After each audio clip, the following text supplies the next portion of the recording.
Right then, this is a quick walk around video, and it will be a little bit quick because it's just about to start raining, so unfortunately it'll be quicker than normal. Stunning car, CRZ GT, finished in this lovely grey with the optional Electra alloys, just 38,000 miles from new and in beautiful condition.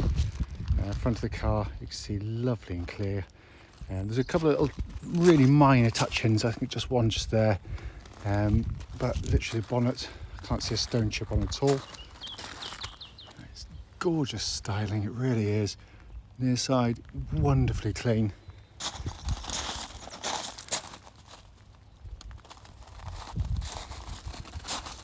Literally just starting to rain, a little bit heavier, so, but I mean it is, I do apologise, but I've got to get the videos done when I can. It's so clean, this car. Offside, driver's side, again, just mirror smooth in the panel work.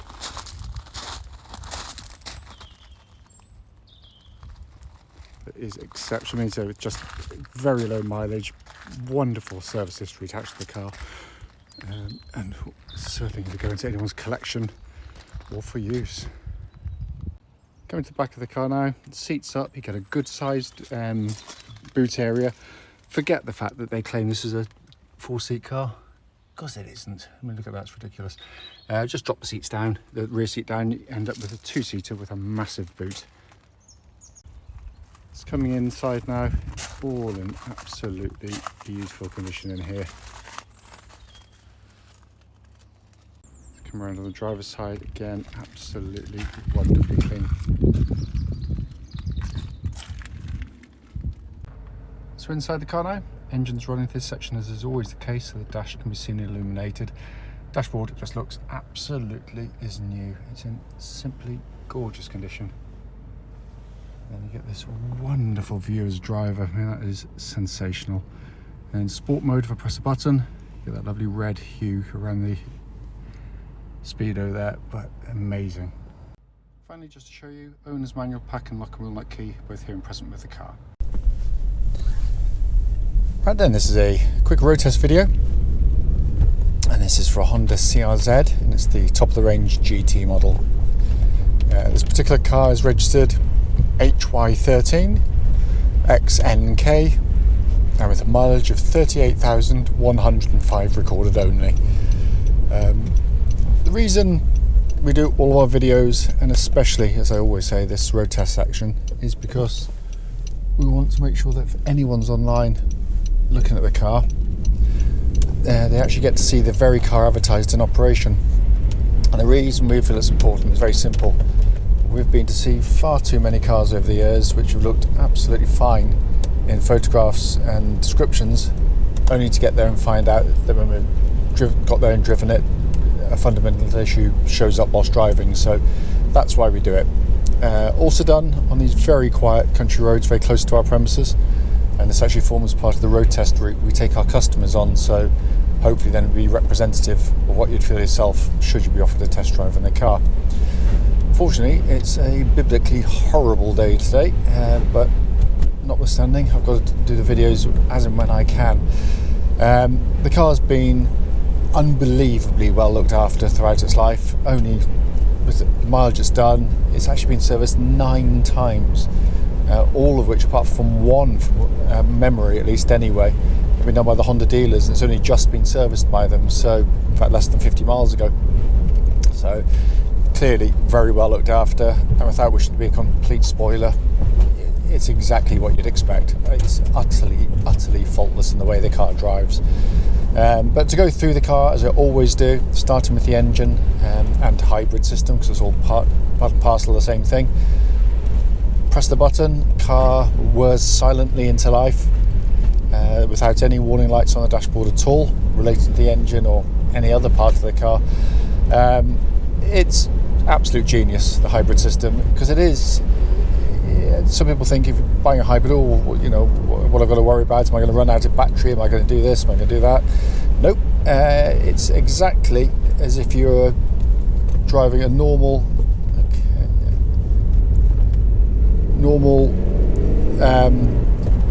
petrol car. So you just drive it until you get low on fuel, put fuel in, and that's it. You can't run out of battery.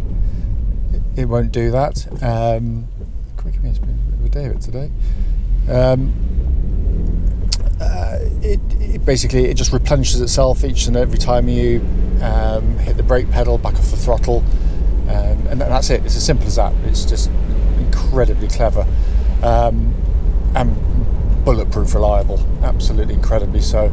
It also offers you 3 modes of driving, 3 little buttons on the right hand side of the steering wheel here, nice and close to my hand. When you start the car, it starts generally in what they call normal mode, so kind of an intermediate mode. If I press the lower one, a little green tree or shrub appears on the dashboard, and that's promoting much more economical driving. Throttle response is noticeably duller. It's fine-ish for around town,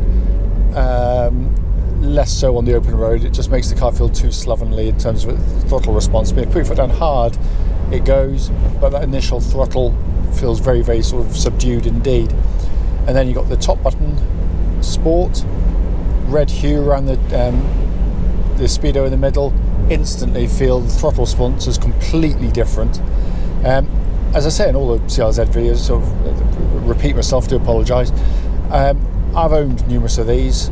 The first one, it might seem a strange thing to tell people, I didn't get on with, but only because I was trying to match or exceed what Honda claimed you could get out in fuel economy. So I was driving around the whole time in economy mode, nursing the car along and just not enjoying the car for what it is, because in essence it's a brilliant sports coupe, and in sport mode what you lose in fuel economy you more than make up for in terms of driver enjoyment, because it is a brilliant little car. Engine then feeds through to clutch and gearbox. Clutch in the car, perfect. Nice, oh my goodness me, nice and light. This is be attracting people today. Nice and light, bike point's exactly where it's meant to be, and lovely and smooth in operation. The gearbox is simply sensational. I always rank Honda gearboxes in the same way. The best gearbox they ever made, in my humble opinion, was the S2000 gearbox, but that has the advantage of being rear-wheel drive, so the gear lever goes straight into the box underneath. Most front-wheel drive cars, as with this one, the gearbox is under the engine bay there, a little bit away, and it's normally cables going to it, so the gear change can feel remote, lifeless, vague, all the things I hate in a gearbox. This feels like it's going straight into the gearbox underneath. It's just amazing. It's not quite as good as S2000, but it's not far off. But it's better than any other car in terms of any competitors by a country mile. And it starts actually with a gear lever, funny enough. The gear knob itself, obviously you've got the sort of metal bit, you've got a little bit of leather there, so it's more delicate, don't get chilly hands in the morning. But then it's tapered down with these ridges, and your hand just sits perfectly on it. And the gear change, the shortness of throw, the swiftness of action, I mean, it is, just doing it for fun, I mean, it is brilliant, absolutely brilliant, and that feels absolutely as new. So coming to the steering and chassis, because the adulation of this car just goes on. Steering, tracks dead straight, there's no vibrations or at this speed or any speed up to legal limit. It tracks, you can see, absolutely dead straight there. It's just perfect power steering system, really. It's beautifully weighted. It makes the car feel so solid and secure on the road, and doesn't get nervous at speed. Some cars with quick power steering, like this one's got, can feel very kind of nerve-wracking at speed. It can be overly sensitive. This isn't at all. It's just beautifully judged, and it works fantastically with the chassis as well. I mean, it's millimetre perfect. If you just guide the car into a corner, you feel it weighting up, you just pick your line and it holds its line. Because the front end of this car is fantastic. It just devours corners, which you wouldn't necessarily believe when you first drive them, because it's actually incredibly comfortable. The ride is beautifully damped, just the right side of firm without being harsh in any way, only the very sharpest of ridges will ever catch it out. But most of the time it's astonishingly comfortable machine. But when you start to throw in a few corners, oh my goodness me, it is absolutely fantastic. It's a car that really flows, and not all cars do. Some cars are quite good at slow speed, some at high speed, but there's not many. There's a few, but there's not many that can just do all of them absolutely brilliantly. And this is one of those cars, and it is genuinely, I mean, I say it in the adverts quite often, that it reminds me so much of a sort of late 80s hot hatch, because I think that was the best era for hot hatches. Modern hot hatches are just fat, overweight things. They got sort of artificial feeling to them, which they engineer in. It's it just feels so light on its feet. It's so keen to change direction. It's just a wonderful car that you can just sit in and cruise along in quietly, enjoy the scenery, or take it by the scruff of the neck and have real fun with it, because that's what it's all about. And also, by the way, no noises from underneath the car. It just is literally like driving a brand new car. There's no sense of wear in it at all, anywhere. It's amazing. Brakes on the car, just going to go around the corner and give them a bit of a shove, make sure no one's directly behind me. Don't want to startle the car in front, so I'm just going to wait a second. But in fact, I'll just get around the corner because I'm going to kind of confuse the chap pulling out. So I know they're good, but I'll just for the sake of it. But basically, the brakes are hard. Absolutely fantastic brake pedal. What I'm looking for is good initial bite, which it clearly has, but also that there shouldn't be any kind of pulsing or vibrations coming back through the brake pedal, and there are none at all. It's absolutely spot on. So finally, coming inside the car, and my love affair with this car continues. The GTs are lovely because you obviously get the glass roof, adds so much natural light into the car, but you've got this beautifully built and designed interior. It's a joyful place to sit and operate a car.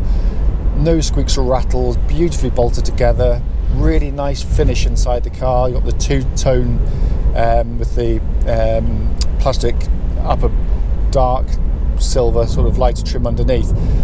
Clearly nicked from BMW. I mean, BMW used to do that quite a lot, but done rather better in my opinion in this car. But the rest of it is just so refreshingly, it's different, but for very good reason. Some cars you get in and you feel as though they're different for the sake of it, and they can be very kind of perplexing to sort of sit and operate, and you can look slightly odd. This, you just got this brilliant low slung natural driving position, everything straight ahead. You've literally, if you want to drive quick, this is the position you want to be in. You've got this completely unique dash in front. Most standard features, a nice big simple easy to use radio. I love things like that because I'm ancient, but it all works brilliantly. You've got your climate control in a little pod here because it's very symmetrical either side, very reminiscent of the S2000 actually. So you've got your climate control system here. Every button, everything you press has a beautiful feeling of engineering and quality. They're really nicely done. Air conditioning pumps out lovely cold air. Heated seats work perfectly. Then this dash binnacle in front with the instrument cluster is just fantastic to look at.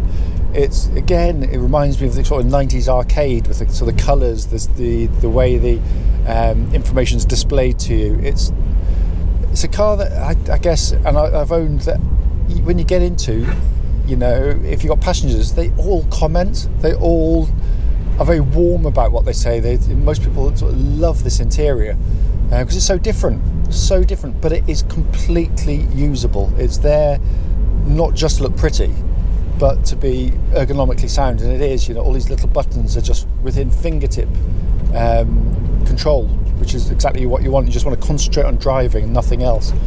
As I said at the start of the video, it's only to show the car operating and to sort of, if there's anything obvious, to sort of feed it back to you. Clearly there's nothing at all. It drives absolutely superbly. It is a wonderful, wonderful car in every way. As always though, if you've got any questions, don't hesitate, do give us a call.